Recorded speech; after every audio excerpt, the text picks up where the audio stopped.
제가 사실 그 작품의 원작 그래픽 노블을 가져왔는데요. 예. 바로 이 얼굴이라는 이 그래픽 노블입니다. 네. 확실히 자극적인 얘기예요. 뭔가 일이 있긴 했던 것 같은데. 당신도 사장 찾아갔어? 물어봐야죠. 왜 그랬는지. 왜 그러셨어요? 저는 아까 그 말씀하셨던 부산행 그리고 지옥 넷플릭스 지옥 시리즈 네네. 만든 연서원 감독님 영화가 9월달에 새로 하나 나온다고. 맞습니다. 네. 제가 사실 그 작품의 원작 그래픽 노블을 가져왔는데요. 예. 바로 이 얼굴이라는 이 그래픽 노블입니다. 네, 이렇게 네, 이쪽으로 세워서 보여드리면 보여주시면. 될까요? 아니요, 네. 저쪽으로. 이쪽으로? 네. 그 뭐예요? 네. 이게 그래픽 원작. 노블인데요. 그 연상호 감독이 직접 그린 첫 번째 그래픽 노블이에요. 네. 원래 그 영상호 감독은 영화를 생각하고 일단은 그런 것까지 기획적으로 생각을 했을 것 같긴 한데 네. 다만 뭐냐면 그전에는 사실 애니메이션 감독으로 유명했거든요. 네. 그러다 부산행을 통해서 처음 실화 영화로 히트를 치고 네. 그 이후에 이제 실화 감독으로 이제 거의 전업을 한 상황이죠. 근데 이 작품이 이제 처음으로 그래픽 노블을 만들면서 결과적으로 이게 영화화되는 그 과정을 네. 겪은 작품입니다. 근데 이 작품에 대해서 이제 간단하게 좀 설명을 해드리자면 사실은 한 번도 본 적이 없었던 얼굴을 본 적 없는 엄마를 찾아서 쫓아가는 아들의 이야기예요. 네. 그래서 제목이 얼굴인데 일단은 내용을 설명해 드리자면 그 시각장애인 아버지가 있습니다. 근데 그 아버지가 도장을 파는 그 장인이라고 하죠. 그러니까 정각장인인데 굉장히 유명하신 분인 거예요. 네. 그러다 보니까 이 아버지의 어떤 명망을 가지고 이 아들이 굉장히 서포트하면서 살아가고 있는 상황인데 사실 어머니가 어린 시절에 뭔가 집을 나가서 본인을 버린 사람이라고 생각을 하고 있었어요. 네네. 근데 갑자기 연락이 오는 겁니다. 갑자기 어머니의 백골이 발견됐다. 그래서 그 백골을 찾아가니까 신원을 알 수가 없는 거예요. 근데 신원을 알 수 있는 단서 중에 하나가 주민등록증이 있는데 거기도 심지어 얼굴이 흐릿하게 지워져 있는 겁니다. 훼손되어 있죠. 네. 네. 그러다 보니까 결국에는 이 정체가 궁금해서 그 뒤를 쫓다가 뭔가 예상치 못했던 진실과 대면하게 되는 그런 이야기거든요. 근데 재밌는 건 여기서 왜 얼굴일까 생각하면 이상하게도 그 과정에서 어머니를 아는 모든 사람들이 공통적으로 똑같은 얘기를 해요. 얼굴이 굉장히 흉하게 생겼다. 흉하게? 네. 근데 우리가 뭐 예를 들면 별로 못생겼다 이런 평을 한 정도가 아니라 진짜 끔찍하다는 식으로 거의 외모를 비하 정도 수준이 아니라 그 얼굴을 눈 뜨고 볼 수가 없을 정도라는 식으로 공통적인 이야기를 합니다. 그런 사람이 있나? 그러다 보니까 아들도 너무 궁금한 거죠. 대체 엄마의 얼굴이 어떻길래? 어떤 사람이었길래? 그렇죠. 네. 그 얼굴을 쫓아간 이야기예요. 네. 자꾸 댓글에 광고냐고 하시는데 광고 아니고 그냥 저희 하반기 기대작 중에 한 오컬트 장르를 소개를 한 거고 저도 이거 예고편 봤는데 일단 네. 배우 라인업이 그렇죠. 중입니다. 누구 나와요? 이제 그 앞이 안 보이는 장인 역할을 네. 아빠 역할을 권혜유 씨가 하고 네. 아들 역할을 박정민 배우가 저의 박정민 최애 씨. 배우 중에 하나인데 네. 박정민 배우가 하고 그 과거로 거슬러 올라가서 엄마에 대한 기억을 찾는 과거 시절에 그 아빠 역할도 박정민 배우가 1인 맞습니다. 2역으로 하죠. 네. 아주 기대됩니다. 약간 아이유 느낌이시구나. 누가 아이유예요? 아니 그러니까 폭삭망의 수다에 보면 그렇죠, 그렇죠. 엄마 역할 딸 역할 하잖아. 맞아요. 또 불안하게 왜 그래? 네. 폭삭 속았수다. 예. 뭐라 그랬어요? 네, 뭐라? 폭삭 망했습니다. 나 정말 오늘 미치겠네. 그 마지막에 얼굴 나와요? 그런 게 너무 궁금하잖아. 근데 거기서 아빠가 이제 앞이 안 보이는데 네. 그런 대사 나레이션이 나와요. 앞이 안 보여도 흉한 것은 느낄 수가 있다. 뭐 이런 식으로 하면서 되게 아빠와 엄마 사이에 뭔가 히스토리가 있을 것 같은 엄마의 실종에 아빠가 관여되어 있을 것 같은 그런 분위기를 풀풀 풍깁니다. 그래요. 네. 아직 영화 저 시사회도 안 한 거죠? 네. 그렇죠. 저도 사실은 예고편이 영화는 너무 잘 내용 나왔어요. 모르는 거죠, 그러니까. 네. 그러니까 저도 사실은 원작을 봤기 때문에 어느 정도 추정을 하는데 그 원작이 그대로 반영될지는 저도 좀 궁금하긴 합니다. 네. 근데 이건 다른 사람의 원작을 이렇게 갖다 쓴 게 아니라 내 원작을 내가 한 거잖아요. 그렇죠. 네. 그러니까 뭐 비슷하게 가겠지. 한번 펼쳐서 보여주셔도 돼요? 네네. 뭐 예를 들면은 네. 직접 제가 하실까요? 할까요? 네. 아니, 말씀 나오세요. 뭐 예를 들면은 그 전에 연상호 감독의 드라마 지옥 같은 경우도 네. 최규석 작가라는 유명한 웹툰 작가가 그래요. 그분이 무섭다, 이제 그림이. 작화를 했지만 네. 직접 그 이야기를 쓴 거는 연상호 감독이었거든요. 근데 그게 드라마화 되기도 했죠. 네. 그러니까 이런 식으로 작업들을 많이 하는데 네. 이 작품은 코치처럼 아예 이렇게 맞습니다. 그려져 있는 거네요. 근데 연상호 감독이 예전에 애니메이션을 직접 제작할 때는 본인이 직접 그림을 그렸어요. 네. 그렇기 때문에 이 작품도 어떻게 보면 처음으로 뭔가 본인이 이렇게 그래픽 노블 형식의 책으로 출간을 한 버전인 겁니다. 그래서 이 작품이 영화화된다는 건 그만큼 영화 감독의 좀 기획력이 많이 돋보이는 또 결과물이 아닐까 네네네. 생각도 들고요. 네. 약간 안성기 씨랑 목소리 비슷한 것 같은데 느낌이. 아 저요? 네. 날 쏘고 가라 한 번만 해주시면 안 돼요? 되게 비슷하신 것 같아. 네, 왜 약간- 오늘 알았지 내가? 아 그런가요? 네, 안성기님 느낌이 좀 네, 있습니다. 하고 싶은데 약간 좀 어렵네요. 자, 그래서 하여튼 얼굴이란 영화가 9월에 이제 개봉을 하게 되는 거고 좀 기대가 된다 네. 정도. 그리고 요런 거 정도는 오컬트 영화를 볼 때 좀 봐주신 게 좋지 않을까? 뭐 이런 추천 정도 한두 개 해주신다면 뭐 있을까요? 일단 기본적으로 네. 호러 영화를 보기 좀 힘들어하시는 분들은 오컬트 영화를 좀 보기 힘들 가능성이 있죠. 네. 뭐 귀신이 나오고 유령이 나오고 그런 무서움을 좀 참아야 되는데 네. 뭐 한 가지 더 이제 예를 들자면 네. 보통 우리가 공포 영화를 볼 때 점프 스퀘어라고 하는 기법이 있습니다. 점프 스퀘어? 너무 싫어요. 네. 네. 뭐지? 저기 여고 시절인가? 뭐 깜짝 놀라게 하는 거예요. 어디지? 그걸 괴담이요. 요거 괴담에 이게 빵빵빵 오는 거? 네. 그게 대표적인 네. 어떤 기법이죠. 네네. 여고 근데 시절. 그런 것도 있지만 갑자기 장면이 딱 전환되면 네. 뒤에 있을 줄 몰랐는데 갑자기 딱 나타나서 놀라게 하는 그런 거. 그런 것들 있죠. 기절합니다. 그래서 그런 거에 좀 취약하면 네. 어려울 수도 있지만 한편으로는 아주 흐한하게 흘러가면서도 갑자기 내가 예상치 못하게 이완된 상황에서 긴장의 고조가 올라가는 그런 영화들도 있거든요. 그런 작품들을 잘 선택해서 보시는 것도 하나의 방법일 것 같아요. 뭐 있어요? 기본적으로 아까 뭐 말씀드렸던 곡성도 그런 영화 중에 하나라고 보고 곡성만 있을 것 보고 온 거 같은데. 아니죠 오늘?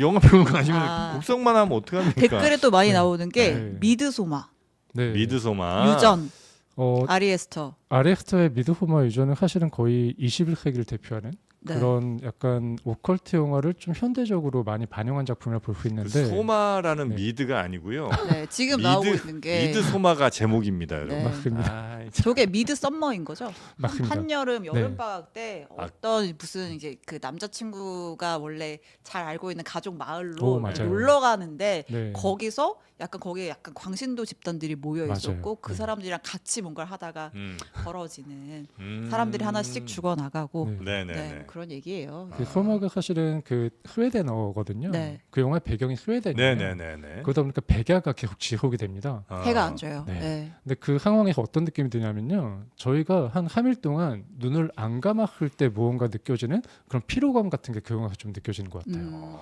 그 기이한 주술 같은 것도 나오고 굉장히 네. 좀 독특한 그 네. 환경도 등장하지만 결국엔 무언가 홀리는 느낌이 있잖아요. 근데 만약에 저희가 눈을 못 감고 계속 뭔가 눈을 뜬 채로 계속 밝은 대낮을 유지해야 된다고 생각했을 때 사람이 정신적으로 창난을 느낄 수 있죠. 그렇죠. 좀 그런 듯한 감각을 준 영화입니다. 아. 굉장히 흥미로운 영화. 네. 진짜 무서워요. 네. 미드소마. 약간 저 감독은 그러니까 어떻게 해야 사람이 정말 불편하게 무서운지를 정확히 알고 있는. 사람 불편하게 만드는구나. 네. 네. 그 전작 중에 유전이라는 영화도 유전. 있거든요. 그것도 가족 얘기예요. 기름이 막 샘솟죠? 아닌가 또? 네, 그 유전 말고 그 유전 아니에요? 물려받는 유전. 그 유전은- 물려받는 네. 거. 대박이네요. 네. 근데 저 장면에서 네. 그러니까 오빠가 네. 동생을 데리고 집에 가는 맞아요. 길에 네. 그 동생이 자꾸 막 괴로워하면서 차를 탈출하려고 하다가 이렇게 봉변을 당하는 그 장면이 있거든요. 영화 많이 보시네. 그런 여름에 보시면 시원해지실 겁니다. 그렇습니까? 여름밤이. 네. 방금 말씀하신 그 장면이 아마도 이 영화를 계속 볼 것인가 말 것인가 생각하게 경계에 되는 있는 분기점일 것 맞아요. 같아요. 그래요? 네. 그 장면에서 와라는 홀을 내면 이 영화를 계속 보게 되고요. 네. 그 영화에서 윽하면은 이 영화 이제 광탈하게 되는 그런 상황이 될 그래요? 겁니다. 네. 네. 혹시 킬링 디어 이런 것도 요 오컬트에 들어가요? 오컬트라고 볼 수는 없는데 그런 비슷한 분위기는 날 수 있을 것 같습니다. 그 요르고스 란티모스 영화인데 네. 그 영화도 약간 가족적인 분위기 안에서 뭔가가 해체되는 느낌이지만 갑자기 외부에 어떤 다른 존재가 이 집안에 약간 저주 같은 걸 거는 이야기죠. 네. 그러니까 약간 어떻게 보면 이게 초자연적인 일들이 좀 그렇죠. 발생하잖아요. 어떤 유사 오컬트의 기법을 쓴 영화다라고 볼 수도 있을 것 같아요. 약간 소재는 네. 그렇지만 기본적으로는 주제는 부조리그가 아니에요? 맞아요. 네. 영화 굉장히 많이 보시네요, 우리 신영 기자님. 네. 그리고 굉장히 영화에 대해서 네. 깊게 잘 아시고 이미 줄거리 같은 것들을 빡빡하게 이해하시는 걸 봤을 때 네. 뭔가 딱 이야기를 듣자마자 딱 나오시는 반응이 영화를 그냥 정말 폭넓게 보시는 것 같아요. 시간이 좀 많습니까? 아니 장르만 여의도 준비하느라 아, 하루 그렇습니다. 24시간이 부족합니다. 예. 네, 하여튼 그런 네. 오컬트 미드소마 뭐 이런 거 음. 이제 추천해 주실 만하다. 그리고 좀 더 이제 말씀드리면 약간 아까 제가 점프 스퀘어 같은 네. 이야기를 했는데 좀 고전 영화입니다. 그 음. 스티븐 킹의 소설의 원작인 캐리라는 영화가 있거든요. 캐리. 네, 이 작품이 아. 굉장히 유명한 작품이에요. 아, 특히나 봤죠. 아마 이 영화를 못 봤어도 그 장면은 어디선가 봤을 텐데 피칠갑. 어떤 여자가 굉장히 젊은 여자가 머리부터 발끝까지 피를 쫙 둘러싸고 있는 그런 장면이 나온 그 영화입니다. 네. 근데 이 영화는 어떻게 보면은 그 왕따를 당하는 소녀가 자기 학교에서 이제 갑자기 그 왕따를 가해하는 그런 존재들에게 복수를 하는 굉장히 초능력을 발휘하는 그런 이야기거든요. 네네. 그럼 어떻게 보면 복수로서 카타르시스도 있지만 음. 그런 호러 장르로서의 어떤 무시무시함이 같이 더해진. 네. 보는 입장에서는 무서울 수도 있지만 한편으로는 그런 카타르시스의 박력이 있기 때문에 네. 약간 복수극의 어떤 쾌감도 있습니다. 아, 그래서 이런 영화를 보기 힘들어하시는 분들이 생각보다 재미있게 볼 수도 있지 않을까 생각이 들고요. 네. 야, 근데 나는 이 캐리를 보면서 사실 이제 그 초능력이 있었잖아요. 아, 네. 이 친구가 어떻게 걔를 괴롭힐 생각을 다 했을까? 믿지 않았던 거지. 이게 흥미로운 거죠. 왜냐하면 이거를 일단 가정에서부터 압박을 하잖아요. 네. 어머니가 이런 어떤 능력이 발현된 것 자체를 두려워하기도 하고 그렇죠, 그렇죠. 이 아이에게 그걸 하지 말라고 굉장히 많은 속박을 합니다. 네. 그러다 보니까 이 아이가 사실은 집에서부터 가스라이팅 당하는 존재인 거죠. 간단히 말하면 이건 약간 그 시대의 어떤 여성성에 대한 이야기일 수도 있거든요. 어떤 능력을 가진 여자가 억압받는 그런 시대에 관한 이야기의 은유일 수도 있어요. 근데 결국에는 굉장히 너는 초라한 존재고 너는 약한 존재니까 소위 말해서 나대지 마 이런 식으로 뭔가 사회적인 압박을 받고 있는 여자가 결국에는 어떤 내면의 무언가를 터뜨렸을 때 그게 굉장히 큰 놀라운 상황으로 번져나가는 거죠. 근데 이런 것들을 스티븐 킹이 굉장히 놀랍게 장르적으로 발현을 시켜가지고 약간 은유적으로 풀어낸 게 아닌가 그런 생각도 듭니다. 아, 그래요. 캐리라는 영화. 이것도 뭐 굉장히 유명한 영화고. 네. 그렇죠. 마지막에 그 애들 파티장에 다 가둬놓고. 맞습니다. 아유, 뭐 그 장면은 뭐 그냥 시원시원합니다. 네. 피 보고 싶으신 분들은 이거 보시면 뭐 이보다 피 많이 나오는 영화 참 보기 드문 그런 씬이 있죠. 네. 생각해 보니까 최근에 그 서브스탠스에서 네. 마지막 장면도 약간 비슷하지 않아요? 맞습니다. 그 네. 괴물로 변해가지고 아. 그 무대 위에서 연말 공연 하겠다고 올랐다가 사람들이 네, 놀래니까 막 몸이 막 터져가면서 그 사람들한테 막 튀잖아요. 그 맞습니다. 신체 네. 일부 같은 것들이 네. 갑자기 그 생각나네요. 근데 일단 실제로 그 네. 장면을 보고 네. 캐리를 많이 떠올리신 분도 아 많았고 그래요? 실제로 그 영화에는 그 스티븐 킹 원작인 샤이닝의 어떤 오버록 호텔의 디자인 같은 것들 차용한 부분들도 있거든요. 네. 그러다 보니까 그 감독이 실제로 스티븐 킹 원작의 작품도 좋아하지만 그 스탠리 큐브릭의 작품을 좋아하기도 하고 그런 과거의 어떤 고전 영화들을 많이 끌어들여서 그 영화에 반영했다는 이야기도 있었고 네네. 어떻게 보면 감독도 굉장한 영화가인 것 같습니다. 네. 아니, 두 분이 영화 얘기가 잘 통하시네. 우리 진영 기자님도 그러시고. 굉장히 영화를 많이 보시네 진짜. 그러신 것 같아요. 네. 하여튼 뭐 재밌네요. 앞으로도 네. 즐거운 대화 많이 좀 나누시길 네. 바라겠고 오랜만에 만났다가 서로 죽고 죽이는 그런 혹시 오컬트도 있을까요? 오컬트 영화들이 대체로 좀 뭐 물리적인 할애를 한다기보다는 어떤 초자연적인 존재랑 싸우는 거지만 네. 최근작 중에 그 네. 재밌는 영화가 하나 있습니다. 시너크 제인들이라는 영화가 있거든요. 아, 근데 이건 정통 오컬트는 아닌데 네. 올해 5월에 개봉했던 영화예요. 네. 그리고 1930년대 미국을 배경에 둔 흑인 영화인데 일단 감독도 흑인입니다. 그 라이언 쿠글러 감독인데 네, 이 블랙팬서. 감독의 전작 맞습니다. 네. 블랙팬서 그리고 로키 시리즈를 스피노프해서 시리즈가 되고 있는 크리드라는 복싱 영화도 크리드. 있거든요. 네, 그런 영화들을 만들고 거듭해서 이제 흑인 배우가 주인공인 영화를 만들고 있어요. 근데 이 영화는 사실은 약간 시카고 갱단에서 활동하던 쌍둥이 형제가 결국에는 다시 고향의 미시시피로 돌아온 이야기인데 네. 근데 거기서 이제 부자가 되기 위해서 어떤 술집을 운영을 하려다가 네. 갑자기 불청객을 만나고 그 불청객들이 알고 봤더니 굉장히 기이한 존재들입니다. 네. 뱀파이어 같은 존재들인 맞아요. 거죠. 이제 그들과 싸우게 된 이야기예요. 근데 재밌는 건 이 영화는 음악 영화거든요. 네. 음악의 스코어라 넘버가 정말 좋습니다. 그리고 재밌는 건 이 영화가 뭐가 도대체 오컬트냐라고 하는데 초반에 어떤 허를 풀어요. 옛날부터 음악을 통해서 악령들을 불러 모으는 그런 일이 생긴다. 근데 이 영화는 기본적으로 음악적인 어떤 제의 같은 상황이 그 네. 펍 안에서 벌어지는 겁니다. 아, 그러다 보니까 굉장히- 갑자기 악마가 찾아오고 굉장히 이상한 싸움이 시작되는 그런 분위기인데 굉장히 재밌는 영화입니다.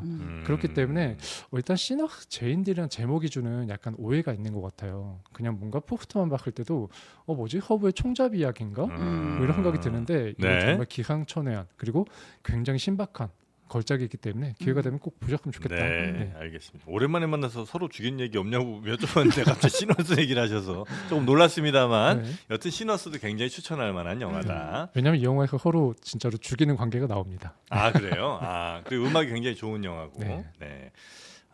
홍콩 할매 귀신이 오컬트 1타 아니냐고 또 댓글에 올라오고 있는데요. 네, 그것도 재밌었죠 옛날에. 네. 그렇죠. 네. 그 뭐지 이렇게 옛날 강시. 네네네. 네, 강시도 참 재밌었는데. 네. 뭐 발목 잘려서 이게 이 팔꿈치를 걸어오는 귀신 이런 거 그거는 그냥 무서운 얘기고 영화 있었어요? 아니요? 네, 그건 이제 이게 얘기하는 거. 이건 이제 무서운 얘기. 사람들 놀래킨 얘기였습니다. 자, 오늘 저희가 여름에 좀 여러분 시원하게 해드리려고 오컬트 무비 어떤 것들 좀 추천해 주실 만한 게 있나 해서 좀 여쭤봤고요. 도움이 좀 되셨으면 좋겠다 생각이 듭니다. 여러분 더위를 식히기 위한 저희의 노력 너무 내치지 마시고요. 네. 앞으로도 종종 또 우리 영화 이야기도 우리 평론가님 모시고 이야기 들어보도록 하겠습니다. 오늘 고생 많으셨고요. 내가 뭐 아름다운 거 추한 거 그런 거 구분 못할 것 같아. 아름다운 건 존경받고 추앙받고 추한 거는 멸시당해. 오한 씨는 진짜 대단한 아버지를 두셨어요. 경찰서요? 그 정영희 씨 때문에 전화드렸어요. 임동원 씨 어머니이신데. 이분이 저희 어머니라고요? 40년은 된 시신 같습니다. 도망가신 거 아니었어요? 나도 그런 줄 알았어. 살해됐을 가능성도 있습니다. 그 사진 같은 거 없어. 너는 얼굴이 좀 못생겼거든. 정영희 씨에 대한 취재를 하고 있어요. 영희 언니는 몰랐을 거야. 그놈이 안 잡혔어? 확실히 자극적인 얘기예요. 뭔가 일이 있긴 했던 것 같은데. 당신도 사정 찾아갔어? 얼굴 봐야죠. 왜 그랬는지. 왜 그러셨어요?